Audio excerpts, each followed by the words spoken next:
At the beach, my own family took the car and left me with nothing. No shoes, no wallet, not even a way to get home. I thought that day was supposed to bring us closer, but instead it showed me just how far they were willing to go to push me out of their lives. The laughter I once shared with them turned into whispers behind my back, and on that shore I felt the sting of betrayal deeper than the waves hitting the sand. But what they didn't know was that their cruel plan would set something in motion they could never control. Before we continue, please subscribe to the channel and let us know where you are listening in the comments. That morning began like any other, me trying one last time to hold my family together. That morning, I woke up with a single thought in my mind. I had to save my family. Things at home had been tense for weeks. No, maybe months. Vanessa barely spoke to me unless it was criticism. Landon rolled his eyes at everything I said, and Sienna, she stayed glued to her phone, like I didn't exist. I felt like a ghost in my own house. So I came up with an idea. A family beach day. Simple, right? A day in the sun, sand between our toes. The sound of waves crashing. Maybe it could remind us of better times. Times when we laughed, when we held hands, when they still needed me. I told Vanessa first. She looked at me with that cold stare, the one that cut straight through me. She sighed and finally said, "Fine, it might do you good to get out." Not us, not the family. Me. Her words felt sharp, but I pretended not to notice. Deep down I still wanted to believe this trip could help. Maybe I could bring us together again. On the drive I tried my best to lighten the mood. I turned on one of my old playlists, the songs we used to sing to when the kids were little. I thought it might bring back memories. Instead it brought laughter, the cruel kind. Landon groaned. "Seriously, Dad, this is ancient. Who listens to this?" Sienna laughed harder, holding her phone like she was about to post it online. "This is embarrassing. Turn it off." I gripped the steering wheel tighter. My knuckles turned white, but I didn't say what I wanted to say. I reminded myself, this trip is about bonding, not arguing. I forced a smile. "Just enjoy the ride. We're going to have a great day." Nobody answered me. The car stayed filled with laughter, but not the kind that warmed me. The kind that burned. When we finally pulled into the beach parking lot, the kids bolted out before I even turned the car off. Vanessa followed close behind, already checking her phone, already moving ahead without a word to me. I stayed behind, as always, packing and carrying. The umbrella, the snacks, the towels, the cooler. My arms ached from the weight, but I carried it all, because that's what I always did. By the time I reached the sand I saw them far ahead. Vanessa was laughing at something Landon said. Sienna was snapping selfies with the ocean behind her. They looked carefree, happy, like a perfect family, just without me. I stood there for a moment, watching them. I remembered when I was the one making them laugh. When Landon used to grab my hand, tugging me into the waves. When Sienna used to sit on my shoulders so she could see the horizon. That felt like another lifetime. I finally reached them and started setting up. The umbrella wouldn't stay in the sand at first, but I forced it down, sweat dripping down my neck. The cooler was heavy, the snacks almost spilling, but I made it work. I set up the chairs, I laid out the towels. I looked up expecting at least a smile, a "thanks, Dad," or even eye contact. Nothing. They stayed huddled together laughing at some inside joke. My chest tightened. I told myself, "It's okay. They'll come sit with me soon. They'll notice." But then I saw something that made my stomach drop. Vanessa leaned in close to Landon, covering her mouth with her hand as she whispered. Landon grinned. He looked back at me for a split second, then smirked. Sienna caught on too, giggling as if she'd been let in on the secret. The three of them exchanged smiles, not warm smiles, not family smiles. These were different. It wasn't the smile of a happy family. It was the smile of people who shared something behind my back. A secret. One I wasn't supposed to know, one I wasn't a part of. And in that moment, on a bright summer beach filled with laughter and sunlight, a chill ran through me. Something darker was hiding beneath the surface of this trip. Something that wasn't about bonding at all. Something planned. I tried to shake off the strange feeling from earlier. Maybe I was overthinking it. Maybe I was just sensitive. So I focused on the setup. I pushed the umbrella deep into the sand, making sure it wouldn't fall. I laid out the towels carefully, lined up the snacks I packed from home. "Really, Gregory?" Vanessa's voice cut sharp. "This is what you brought?" She picked up the sandwiches I had wrapped. Her lips curled with disgust. "Couldn't even get something decent from a deli?" Her words stung, but I stayed quiet. I told myself this was about family, not food. But before I could respond, Landon grabbed one of the bottles from the cooler. He stared at the label and let out a loud laugh. "Dad, seriously? Off-brand soda? You couldn't spring for Coke? You're so cheap." Sienna chimed in, her phone already in her hand. She angled it toward me and snapped a quick photo before I could stop her. "Look at this," she said, typing fast. "Embarrassing. People need to see this." My throat tightened. I wanted to say something, but the words stuck. I wasn't just being teased. They weren't joking. They were mocking me. My own kids. My own family.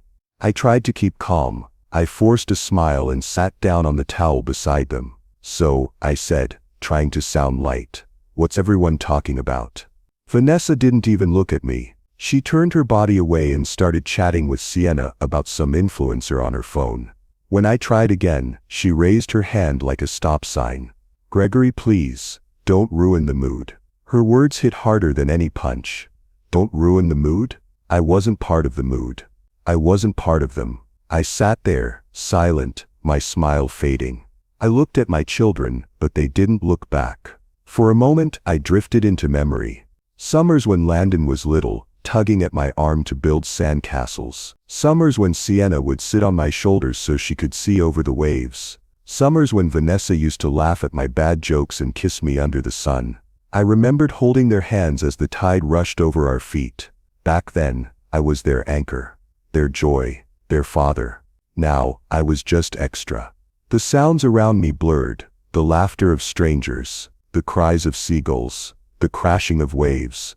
All of it mixed into a reminder of what I had lost. I leaned back, trying to hide the pain in my face. That's when I heard it. Sienna whispering, but not quiet enough. "We just have to get through today." The words cut deep. My heart pounded in my chest. Get through today? What did that mean? Why did it sound like I wasn't part of tomorrow? I didn't say anything. Not yet. I just sat there staring at the waves, pretending to relax. But inside, my mind was racing. Something wasn't right. Something was happening behind my back, and I knew this was only the beginning. Not long after, Vanessa stood up, brushing the sand from her legs. "Come on, kids. Let's swim." Landon jumped up without hesitation. Sienna followed, giggling as she tucked her phone into Vanessa's bag. They didn't even look at me. Vanessa just glanced in my direction and said flatly, "Stay here. Watch the stuff." That was it. No smile, no thank you, just orders. I nodded, though my throat felt heavy. "Sure, I'll guard everything," I said quietly.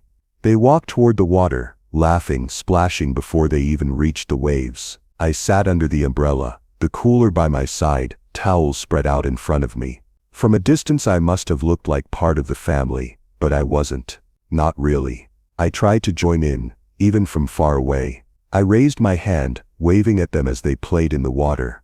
Landon was splashing Sienna. Vanessa was floating on her back, smiling at something they said. I waved again. Not one of them waved back. Not even a glance. My hand slowly dropped into my lap. I sat there, forcing a smile that nobody saw. Hours seemed to pass. The sun climbed higher. The sand grew hotter. I just sat there guarding bags no one cared about, staring out at the families around me. To my left, a father was building a sandcastle with his little boy. The boy laughed so hard his face turned red. The dad laughed with him, shoveling sand like it was the most important job in the world. To my right, a mother spread sunscreen on her daughter's back. The girl hugged her after, whispering something that made the mom laugh. Everywhere I looked, families were connected. Close, warm. Exactly what I thought mine used to be. I lowered my head, my chest tightening with every second. How had we gotten here? When did my kids stop seeing me as a father? When did Vanessa start treating me like a burden? I wanted to believe there was still love left, but sitting there alone made me doubt everything. That's when I heard it. Behind me, a couple lounging on their chairs started whispering. At first, I thought I imagined it, but then the woman giggled. "Look at him," she said softly, but not soft enough. "The lonely dad, sitting all by himself while the family has fun," her partner chuckled. "Yeah, poor guy, looks like he's guarding lost property instead of being part of his own family." Their words burned into my ears. I wanted to turn around. I wanted to shout. I wanted to tell them they didn't understand. That I wasn't some pathetic stranger on the beach. That I was a father, a husband. But the truth hurt, because maybe they were right. I stayed frozen, staring at the waves, pretending not to hear. My chest tightened so badly, I thought I couldn't breathe. Finally, after what felt like forever, Vanessa and the kids walked back up the shore. Their skin glistened from the water. Their faces were glowing with laughter. Mine was stiff, frozen in silence. Landon plopped down on his towel, shaking water all over me without care. He grabbed a soda from the cooler, looked at me, and rolled his eyes. "Must be nice, Dad. Just sitting here doing nothing all day." His words stabbed deeper than the couple's whispers. I opened my mouth to defend myself, to say I was watching their things, protecting them, doing what Vanessa asked.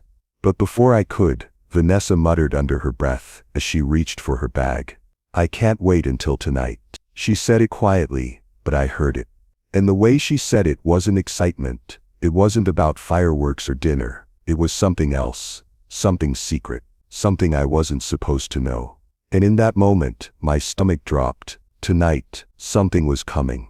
After they settled back on the towels, I tried one more time to bring us together. My voice was soft, careful. "Hey, how about we grab some ice cream? There's a stand down the pier, my treat." For a second, I thought maybe they'd say yes. Maybe that small gesture could fix things. But Vanessa didn't even look up from her phone. She just shook her head and said flatly, "We already ate. You didn't notice." Her words hit me like a slap. They went without me. I stared at them, confused. How had I missed it? I was right there all along. Sienna pulled her sunglasses down, looking straight at me with annoyance. "Dad, no, I don't want to be seen with you out there. Everyone from school comes here. It's embarrassing." I froze. My daughter.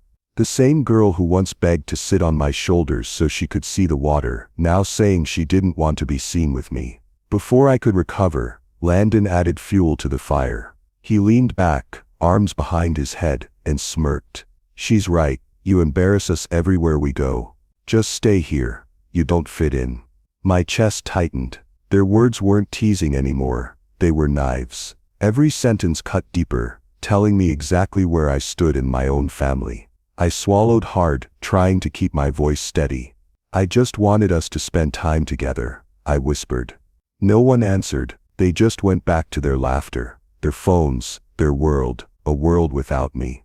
I turned away, staring at the horizon. My eyes burned, but I wouldn't let the tears fall. Not here, not in front of them. They already thought I was weak. I couldn't give them more reason. So I stood up. "I'll take a walk," I muttered, though no one cared enough to reply. The pier stretched out over the water, wooden planks creaking under my steps. The salty air hit my face, cool and sharp, like the only thing reminding me I was still alive. A few strangers passed me, smiling politely, nodding like I mattered. Funny, isn't it? Strangers could see me, but my own family couldn't.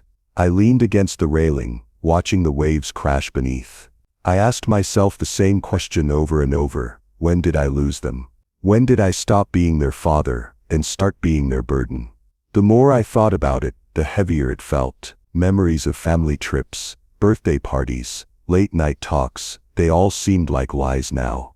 Did they ever really love me, or had this been building for years, while I was too blind to see it? I stayed there a while, breathing, trying to calm the storm inside me. When I finally turned back toward the beach, I saw something that made my stomach sink deeper than ever before. Vanessa.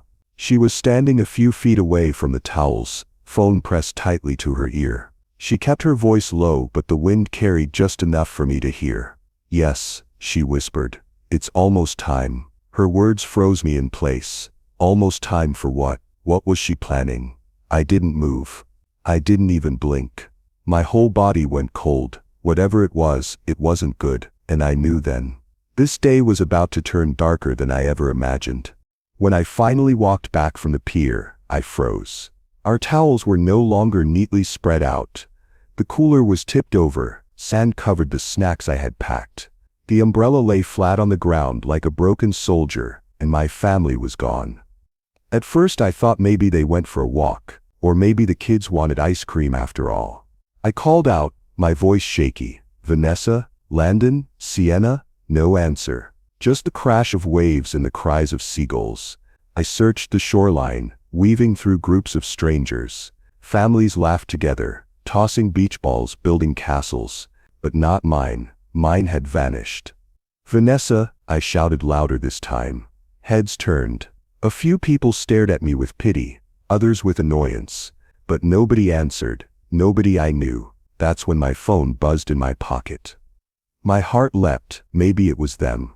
Maybe they wandered off. I pulled it out quickly, desperate. The message froze my blood. "Stay where you are. Don't follow us." I read it again and again, hoping I misunderstood, but the words stayed the same. Clear, cold, final.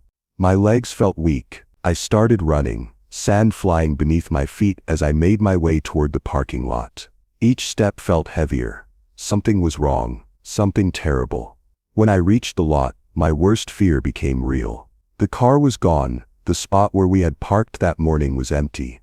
Only tire marks remained, proof that they had driven away. With them went my wallet, my keys, even my shoes. Everything I had left in the car. I stood barefoot on the hot asphalt, the sun burning my skin.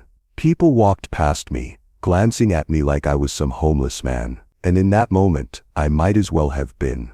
Because my family, my wife, my children, had left me behind on purpose. It wasn't an accident. It wasn't a mistake. It was betrayal. I sank down on the curb, head in my hands. My chest tightened so hard it hurt to breathe. I kept asking myself, why? Why would they do this? Memories flashed. Vanessa's whispers, Sienna saying, "We just have to get through today." Vanessa's voice on the phone, "Yes, it's almost time." It all made sense now. They had planned this. From the start. My phone buzzed again. I grabbed it, hands shaking. Another message, "You'll thank us later." I stared at the screen, my mind spinning. Thank them, for abandoning me, for leaving me stranded like I was nothing.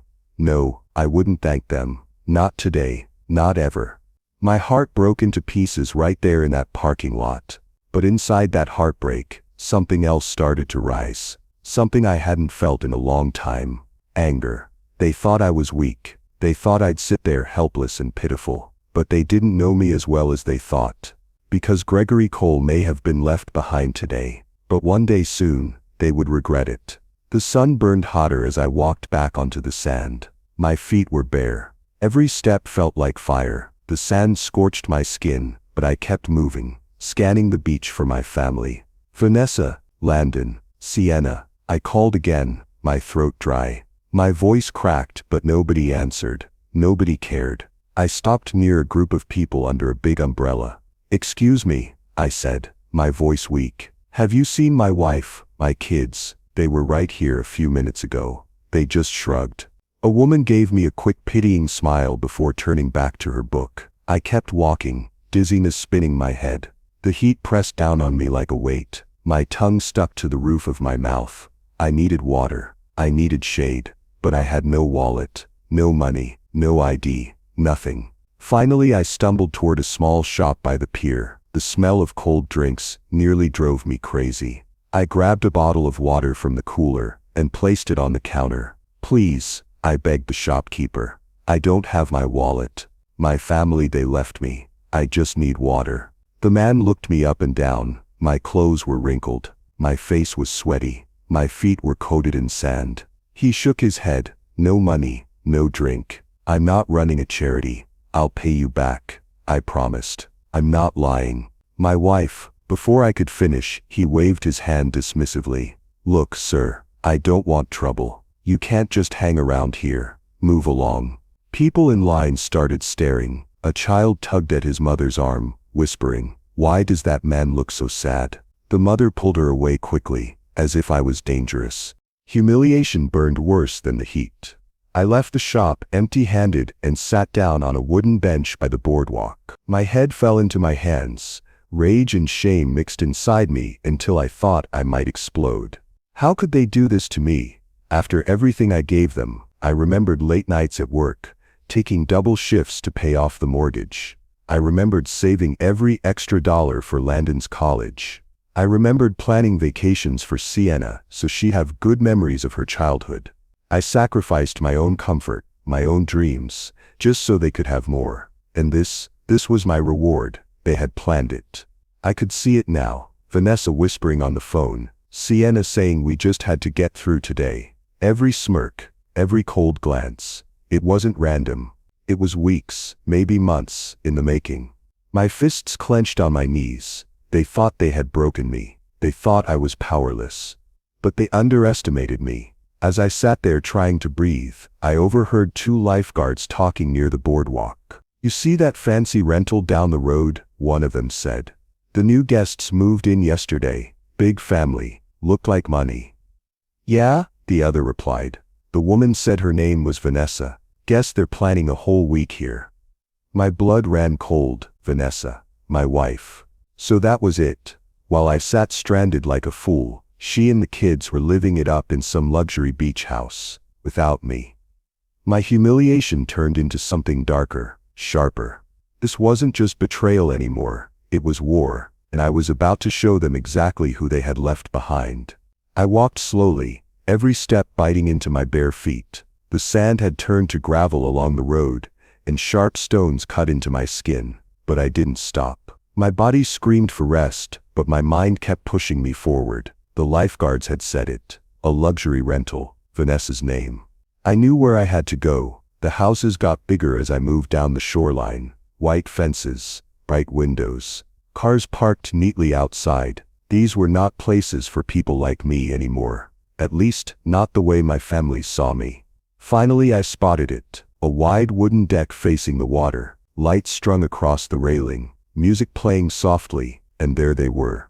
Vanessa, Landon, Sienna, my family. My breath caught when I saw them. They were laughing, smiling, plates of food in front of them, fresh clothes, cold drinks sweating in the evening air. They looked happy, happy without me. I froze in the shadows close enough to hear them. My chest felt heavy, but I forced myself to stay hidden. Vanessa leaned back in her chair, her glass raised high. Finally she said, "Peace. No more dragging him around. No more dead weight." Dead weight. That's what she called me. I gripped the side of a tree so tightly the bark dug into my palm. Landon chuckled and shoved a handful of chips into his mouth.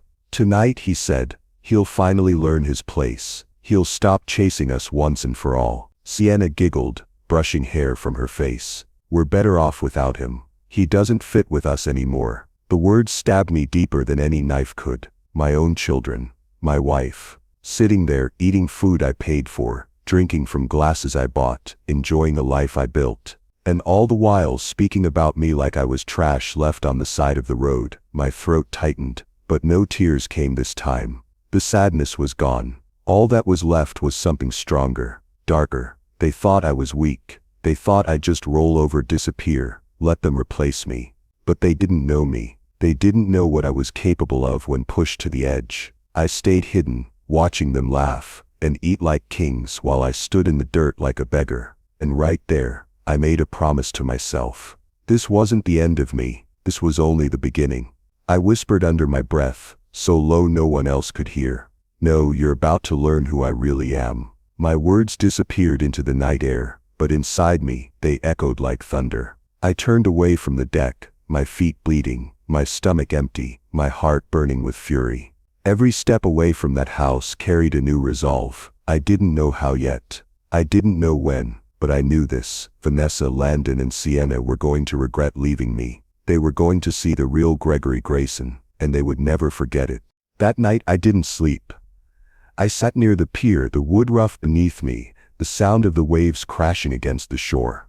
The night air was cool, but inside me burned a fire I couldn't put out. My family was laughing in a luxury house, eating food, drinking, enjoying themselves, while I sat barefoot, hungry, and alone.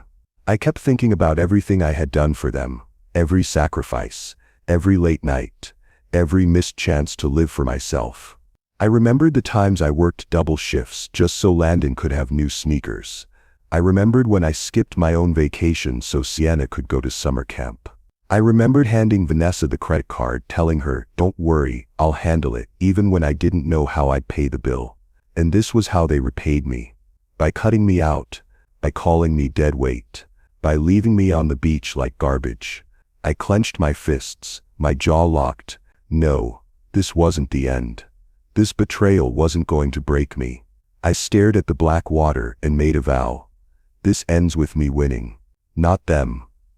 The sky lightened slowly. By morning the pier was filled with fishermen carrying buckets and nets. My throat was dry, my stomach empty, but I forced myself to stand. I had to think. I had to move. One of the older fishermen noticed me. His clothes were worn, his hands rough. He looked at me with concern. "You all right, son?" he asked. I swallowed hard. "No, I need a favor. Just a phone call, please." He hesitated, then pulled out a flip phone from his pocket and handed it to me. "Make it quick." My hands shook as I dialed the one number that came to mind. Marcus, my old colleague. A man who once told me something about Vanessa I never wanted to believe. The phone rang twice, then his voice came through, deep and steady. "Gregory, that you?"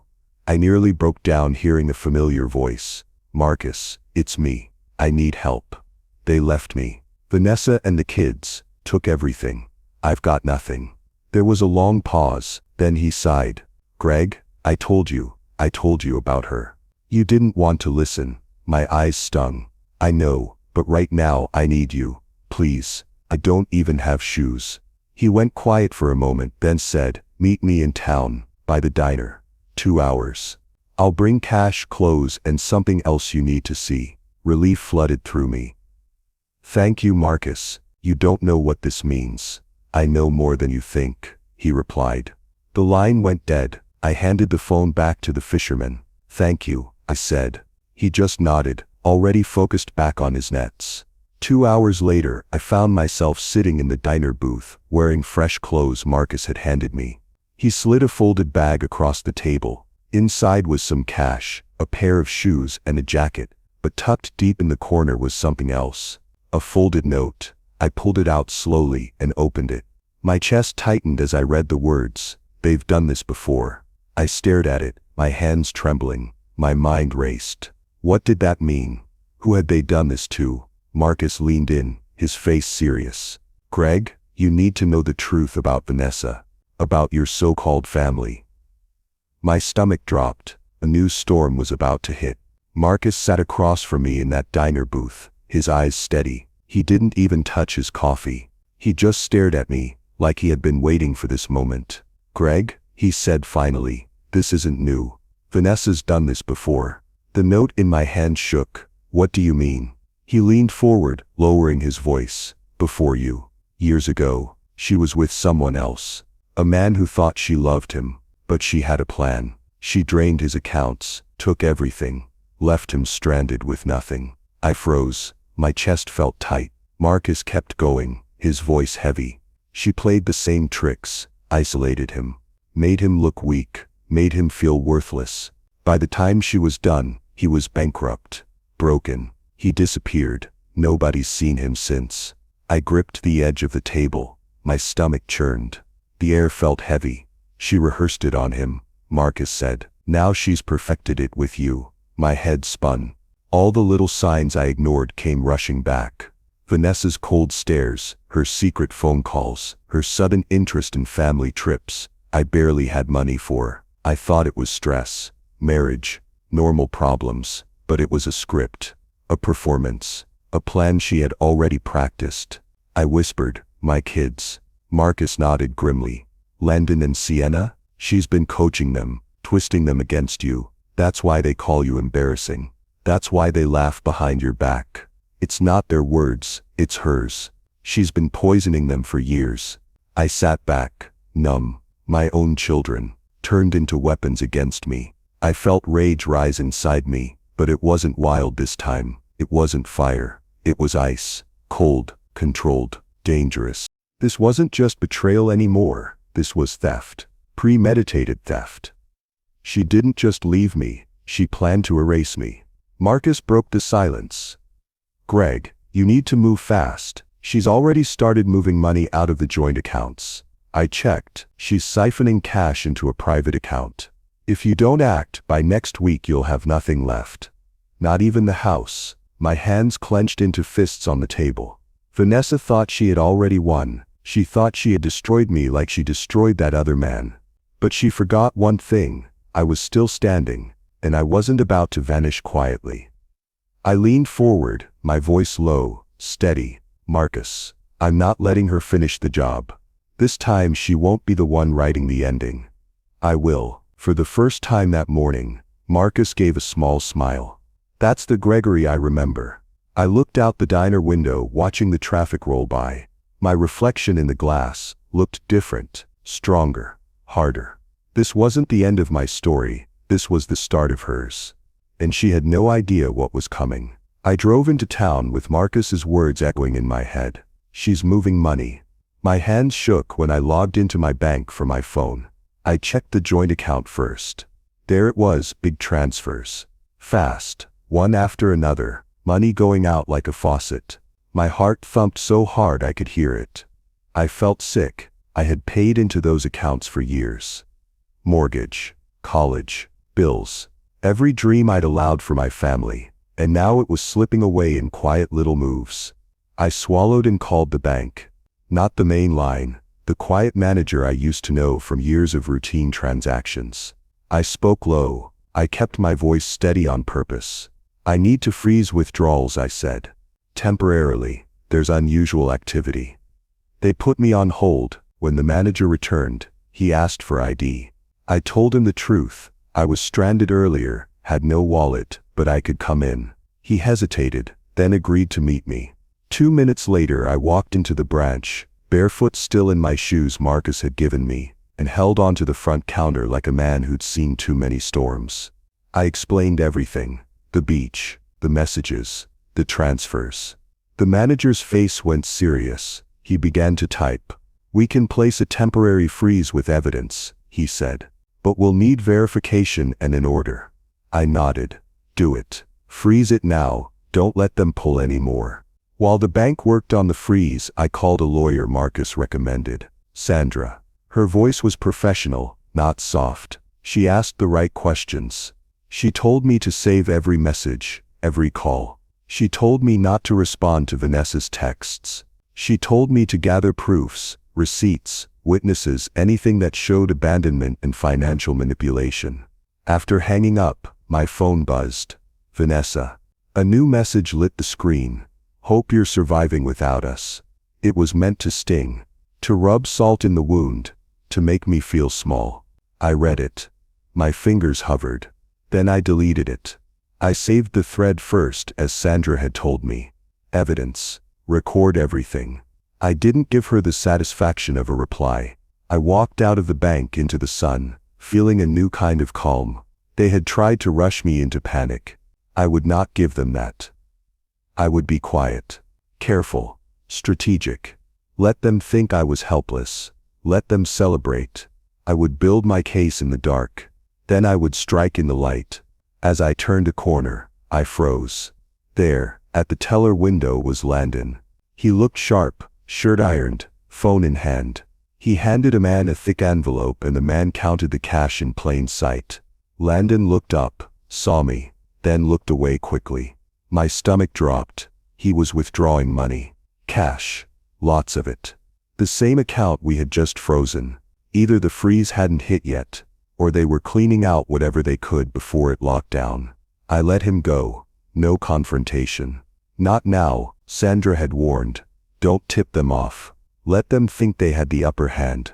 Play the fool. Let them rush. Mistakes make evidence. Panic makes people sloppy. I started building the plan in my head, step by step.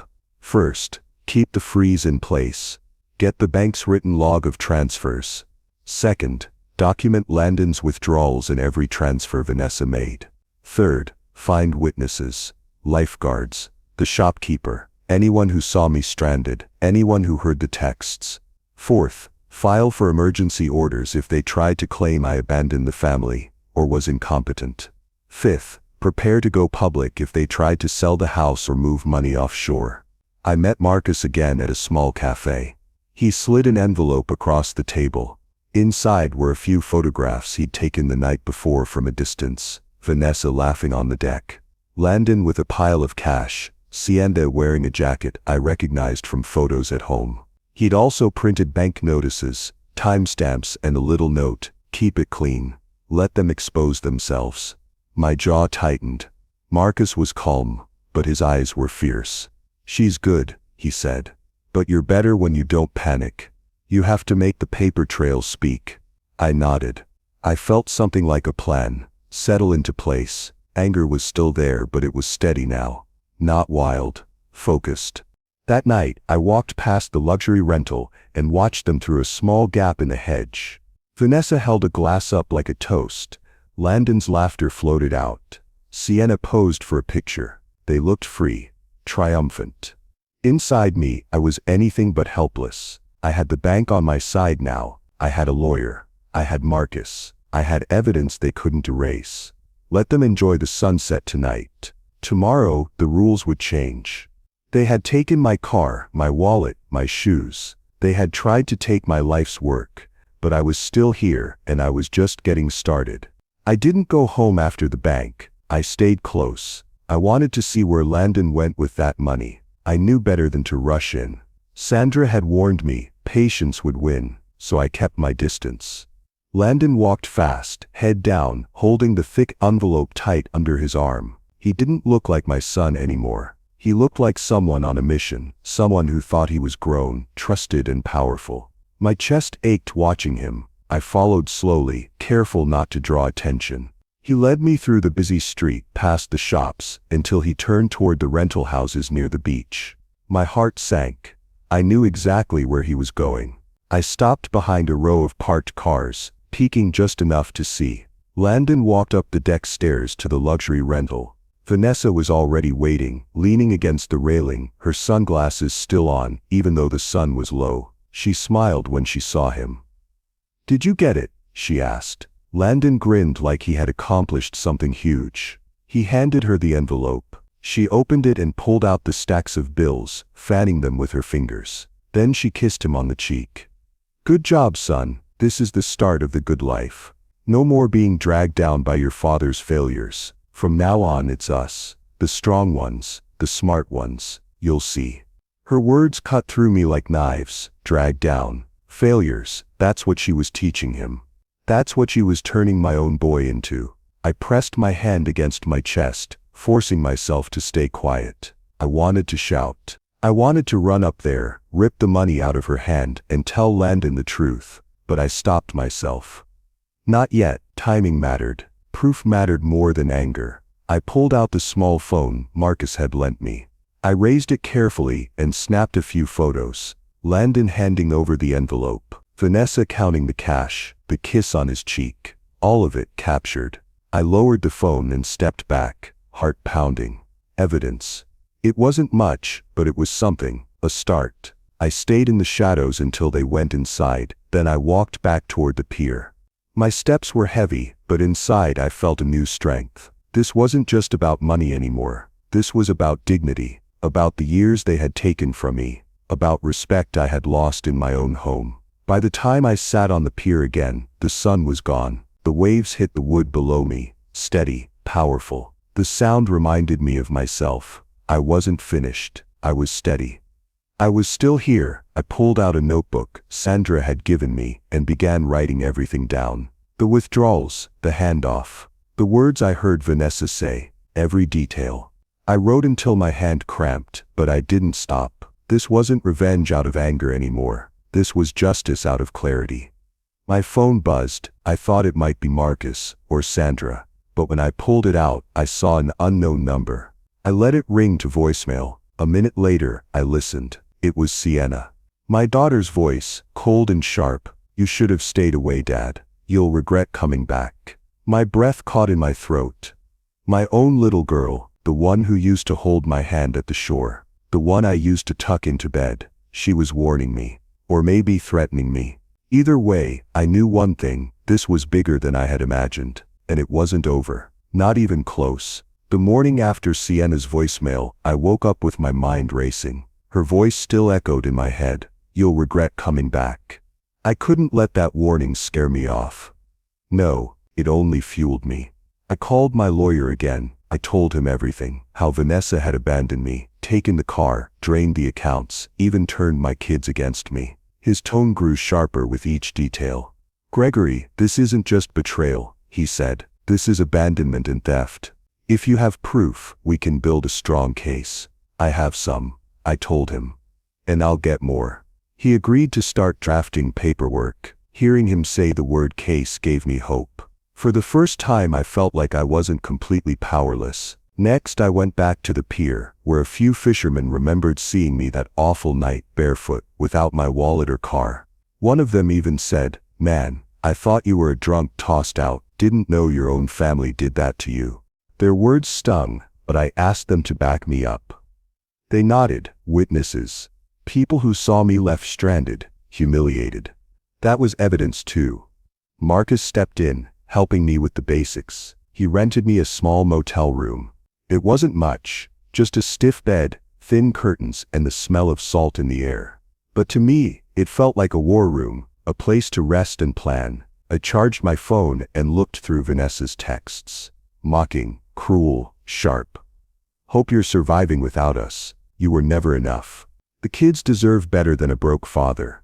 Each one burned, but I didn't delete them. I saved them. I even recorded the voicemails. Proof of her cruelty. Proof of her intent. Marcus found me sitting in that room, phone in hand, replaying her words. "Don't let it break you, Greg. Let it build you." I nodded. He was right. Every word she sent was fuel for me now. Later that afternoon, I dug deeper into the accounts, and there it was, payments to the luxury rental house. Not from Vanessa's card, from our joint account. My money, my name. She was using my identity to fund her little celebration. I slammed the laptop shut and whispered, "Enjoy it while it lasts, Vanessa. It's the last time you'll ever eat off my plate." I called my lawyer again, gave him the details, and told him about the rental. He listened carefully. "Document everything. Don't confront yet. Timing matters," but I already knew when I would act. Vanessa was planning a victory dinner. I had overheard her bragging on the phone when Landon wasn't paying attention. She wanted a night of celebration, a night to mock me behind closed doors. I decided that would be the night.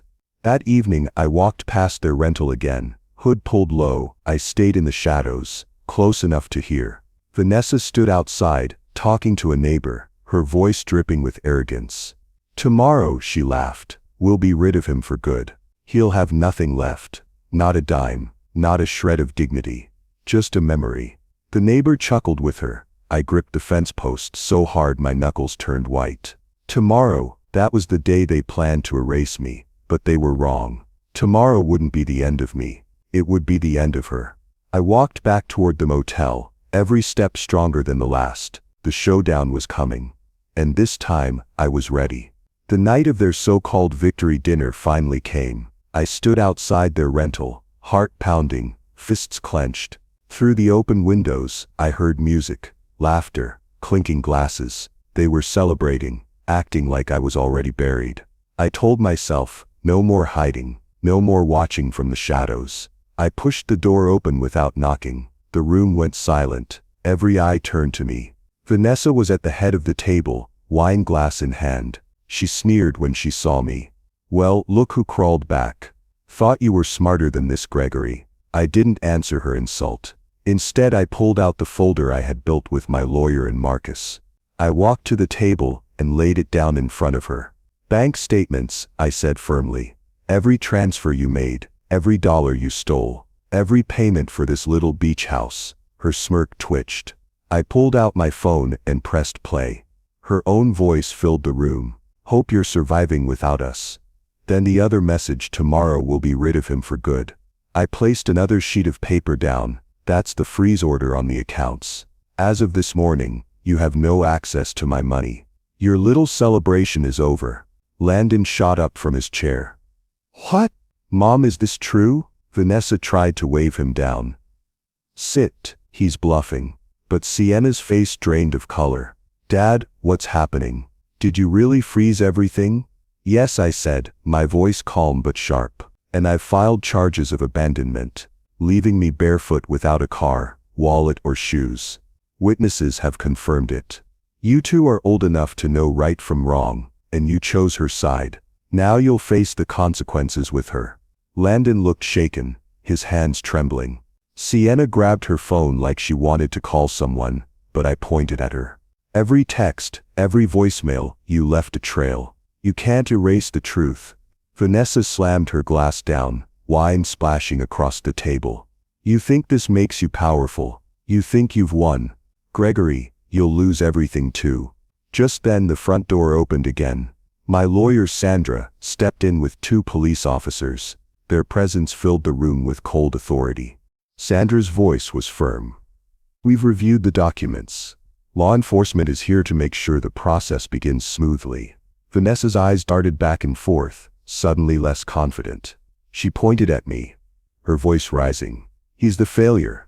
You ruined this family. He deserves nothing.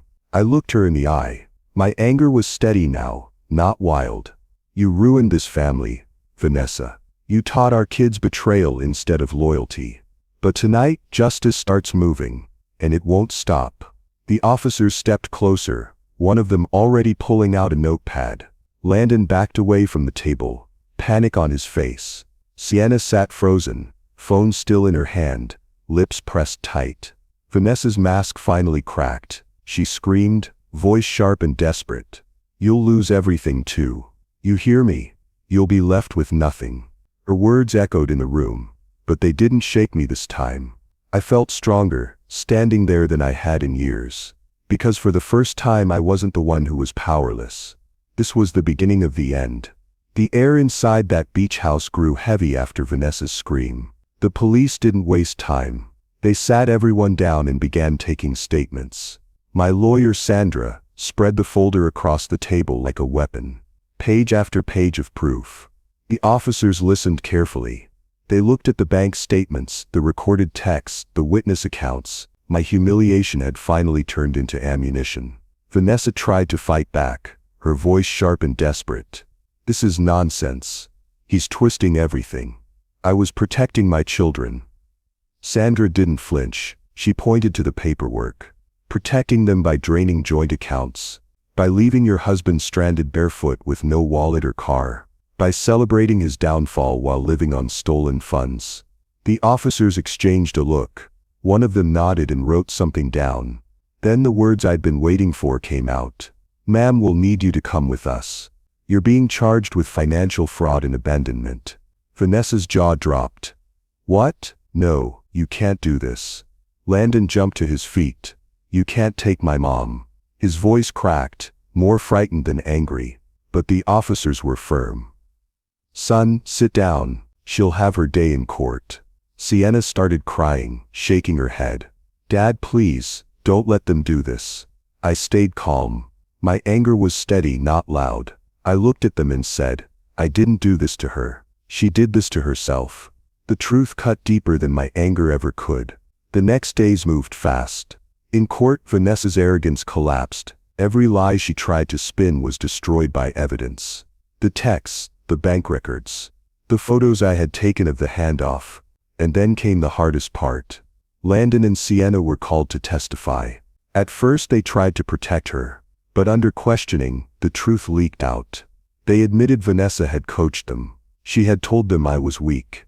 She had promised them money and freedom if they stood against me. I sat in silence, my hands folded tight, my heart heavy. Hearing my own children expose her manipulation was like being cut open. But I stayed composed. This wasn't about revenge against them. It was about letting the truth tear down the lies. Neighbors and strangers also came forward. Fishermen swore they had seen me stranded without shoes. A local shopkeeper testified that Vanessa had bragged about being done with her husband. Every voice chipped away at her mask. By the end, Vanessa wasn't smirking anymore. She was slumped in her chair, eyes hollow, fingers twitching. The judge gave the order I had prayed for. Vanessa was to be cut off from all my assets. No access to my accounts.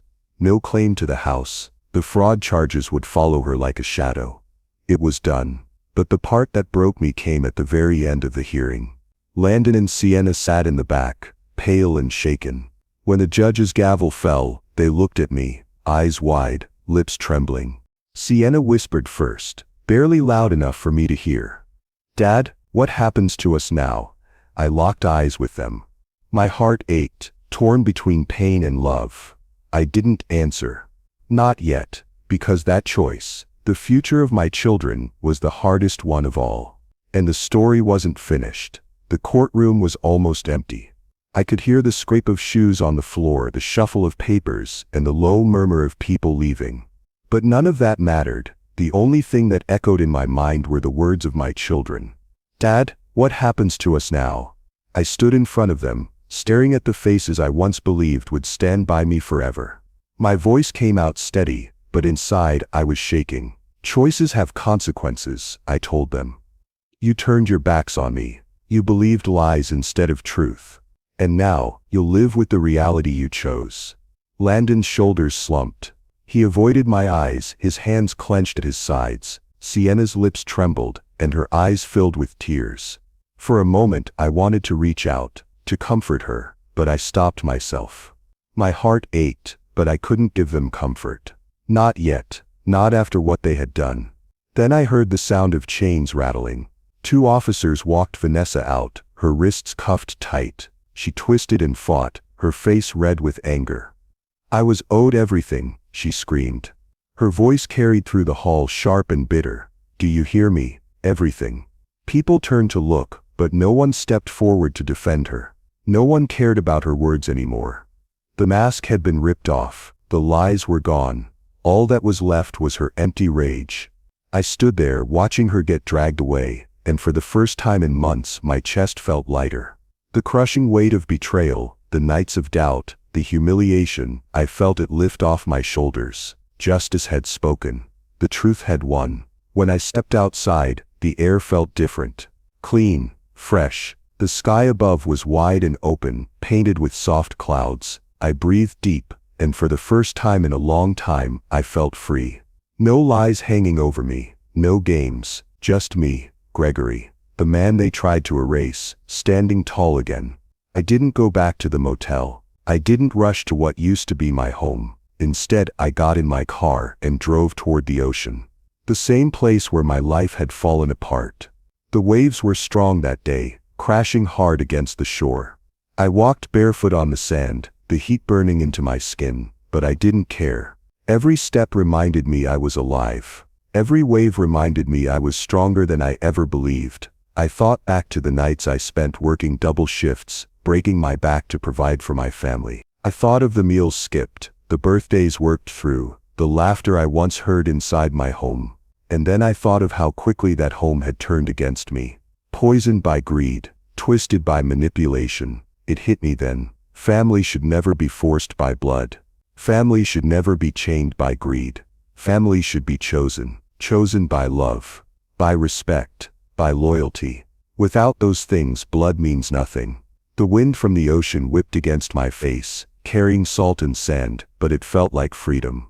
I closed my eyes and whispered to myself, "It's over." The betrayal ended. Justice was mine. When I opened them again, I felt something I hadn't felt in a long time. Not joy, not celebration, something deeper. Peace. A steady calm that told me I had survived, and I was still standing. I walked back to the car slowly, letting the moment sink in. My legs didn't feel heavy anymore. My chest didn't feel tight. I wasn't broken. I wasn't lost. I was whole again. Sliding into the driver's seat, I caught my reflection in the rearview mirror. The man staring back at me wasn't the same one who had been abandoned on this very beach. That man had been left to die in the sand. This man had risen from it, stronger, sharper, free. I started the engine, the sound filling the silence. I drove away from the courthouse, away from the betrayal, away from the wreckage they tried to bury me under. The chapter was closed, the storm had passed, and the final wave belonged to me. If you like this story, please like this video, subscribe to the channel, and share your impressions of this story in the comments.